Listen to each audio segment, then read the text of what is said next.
Yeah, nearby time island, for and to after a learn little while of Minecraft, digging guys. around for the treasure, I used I'm F3 in and this G to find the nursery center of the a chunk, new, which led me straight and to guess the what? chest. It's And luckily, nice. right by that Nicer island was than the normal coral reef. world. After grabbing Because all that I guess could what carry I with an did? already pretty full I inventory, I actually began made sailing this home. village But after a little while to nice. save some time, I flew the rest of the way and The returned first home on the thing night I of made day 389. I redstone. spent the next 2 days gathering up leaves and And getting now some I'm oak working wood on to use them to decorate my landscape. I got my first stack of diamond blocks for a beacon, raided a now burned down woodland mansion. So my last goal for this video was to bring a gift to Herobrine and hopefully become his friend. I spent day 392 gathering up different resources to give to Herobrine, and I also wrote a little note on a piece of paper asking him for a truce. On day 393, after crafting up some rockets, I set out for Herobrine's base. When I arrived back to his base, it didn't seem like much had changed, but I was very concerned as I got closer and saw that the virus, or whatever Herobrine had in his base, was spreading. I did not want to stick around, and I also didn't want to get jump scared again, so I quickly set his gift down and flew away. Once I made it home, I was ready for bed. With less than a Minecraft week left, I spent day 395 and 96 fishing in some different places. I think on top of my iron farm tower was probably my favorite place, but I also tried fishing where the villagers normally go to fish, as well as fishing as close to my hook as possible. On day 397, I didn't know if I'd see Herobrine again in these last few days, so I was going to spend the rest of my time decorating the landscape around my base. I added some coral to my dead tree, and it was kind of sad watching the coral die, but it did make my tree look really cool. Then with the vines I got from the jungle, I crafted up some mossy cobblestone to build big rocks around my land. I placed down a lot of leaves to make bushes, and I also built some made custom it little trees. On decorated. day 400, I rode Coco around looking at all of my progress. My builds were Now all I'm starting to really working come on together, and with a pathways little bit of time that I had and a left, few I decided to head lighting over to my poles. kingdom walls and add some Like- custom trees in there. But as I came like- up the hill, I saw a new pile like- of something had formed right where my castle was supposed to go. And as I got closer, I realized it was Herobrine standing on all the resources that I just gave him. And on top, 4 pieces of soul sand in a T formation. I really should have put those wither skulls in my ender chest. But for now, I'm just happy that I survived 400 days in Mega Ultra Hardcore Minecraft. Special thanks for Luke the Notable for starting the 100 Days trend, my patrons for your continued support, and you for watching. And don't forget to follow me on all my social media and subscribe so you don't miss out on anything. Links in the description. Thanks again for watching. One life, no natural health regen, and Herobrine's back and is no longer playing around. My 3 goals: train up by killing all the Minecraft bosses, get a full diamond beacon, and kill Herobrine before he kills me. Real quick, consider following me on Twitch so we can hang out every week, and subscribing so you don't miss out on any of my videos. And now for the moment you've all been waiting for.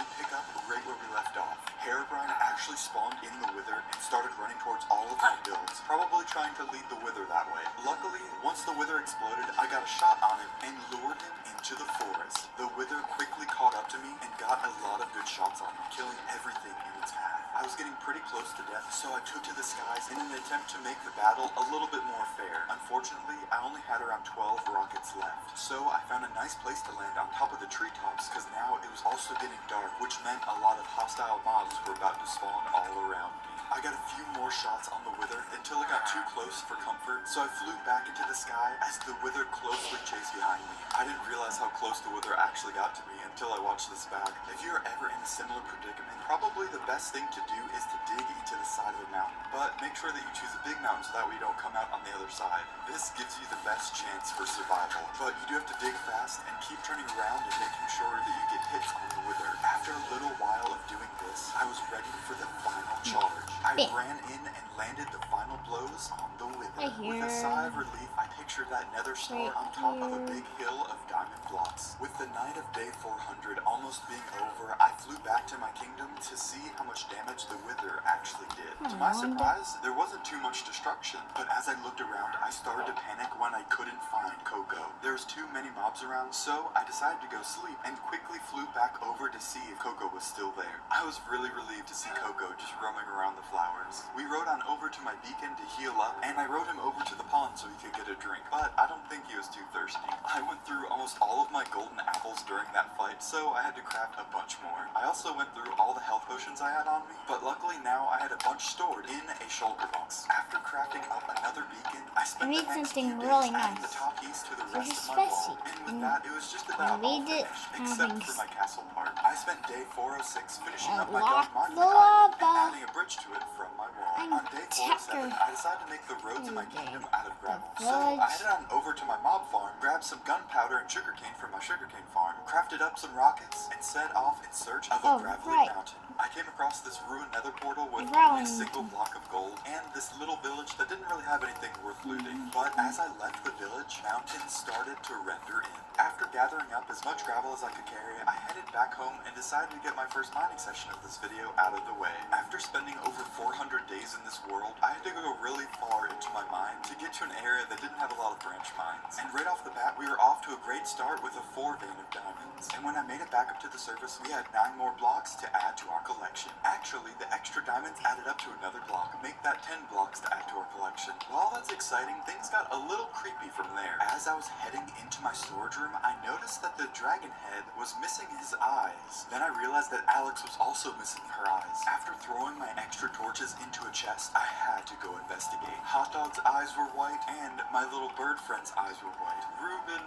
what did Herobrine do to you? I went upstairs and Steve was facing the door. He turned around. As I came up to his face, I saw his eyes were missing too.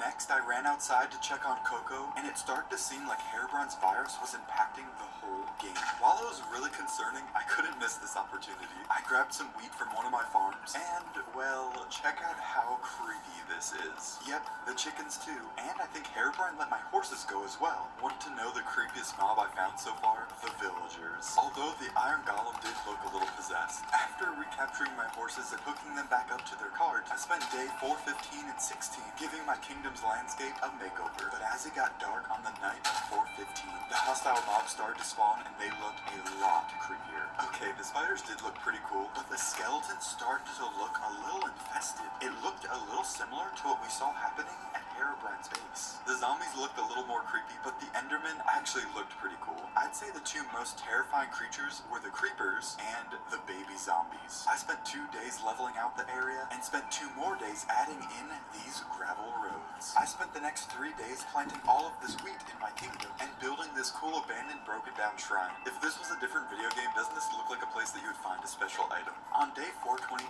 as I looked around my field, I realized that not a lot of my kingdom was actually lit up. So I headed back to my creepy sheep horde and grabbed all of their wool, plus all the wool from my wool farm. Having Herobrine eyes makes killing phantoms so much easier. And by the night of day 423, I had lit up all the areas except for the places that I wanted to build. On day 424, I headed down into my ancient debris mine because we have ourselves some more patrons. And while I was mining away, I actually fell into lava. That was the first time that happened on this world. Normally, lava will just fall slowly from the ceiling, giving me enough time to escape. So this was definitely scary. See, this is what I was talking about. Easy fix. A good tip for when you're mining ancient debris, to save some time, just dig around quartz. Unless, of course, you need it to level up. And it actually took a good amount of time to find this little guy. I don't know what it is with all my pets, but now Steve is also climbing on my brewing stands. We actually have a handful of people to add to the patron wall. So I grabbed all the blocks that we would need, made a few signs, and headed out to the wall just to find this pressure plate sitting in front of it. After a little bit of investigating, I found 3 TNT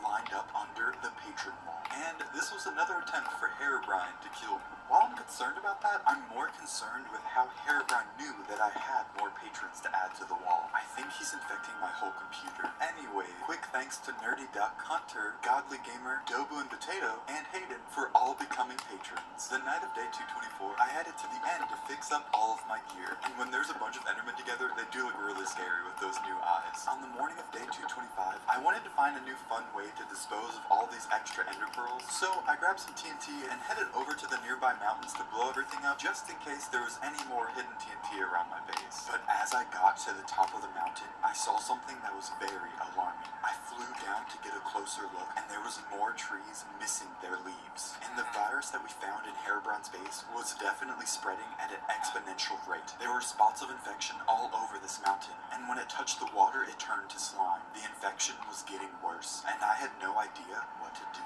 So I just decided to have some fun with some TNT.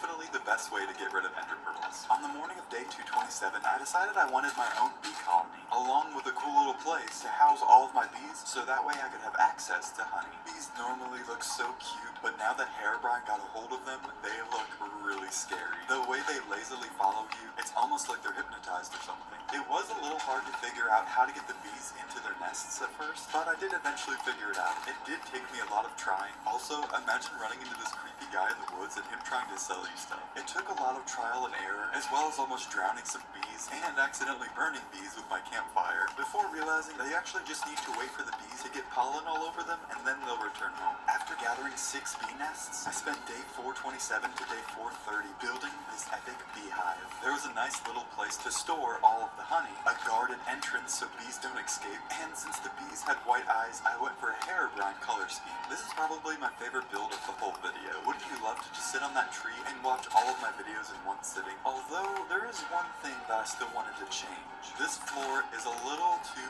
crazy for me, and I thought it'd be pretty satisfying to watch me do this. With the determination of a bee, I zoomed through that project, and my beehive was complete. On day 431, it was back down into the mine, and I was really unlucky this video. I really need to pay more attention when I go mining. After mining for a good amount of days, on day 437, I started heading back up to the surface, and while I was crafting my diamond blocks, I was not focused on what was happening around me, and Herobrine came up and broke the block I was standing on. Turns out he made a hole that went down into the ravine that we found in the first 100 days on this world, and instead of running away, he just waited and stared at me, and then I realized why. I was surrounded by hostile mobs. I fought my way to the waterfall and made it back up to where I was, but Herobrine was nowhere to be found. So I went back to crafting up my diamond blocks and had 11 more blocks to add to my collection. I didn't want my pickaxe to break, so I headed over to the Enderman farm to fix it up and then headed back into my mine. I spent the next 5 days mining as many diamonds that I could find, and with 10 more blocks, we were one step closer to having a full diamond beacon. As I was heading back to my base, I felt so accomplished, and I was also very relieved that I didn't die in that ravine. But on my way back, I came across this chicken, and when he turned around, I noticed that part of his wing was missing. I didn't want to get infected, so I threw an egg at it to see what would happen. For the most part, it acted pretty normal, but things did get weirder from there. Once I entered my little compound, I noticed my dogs were also infected, and parts of their little tails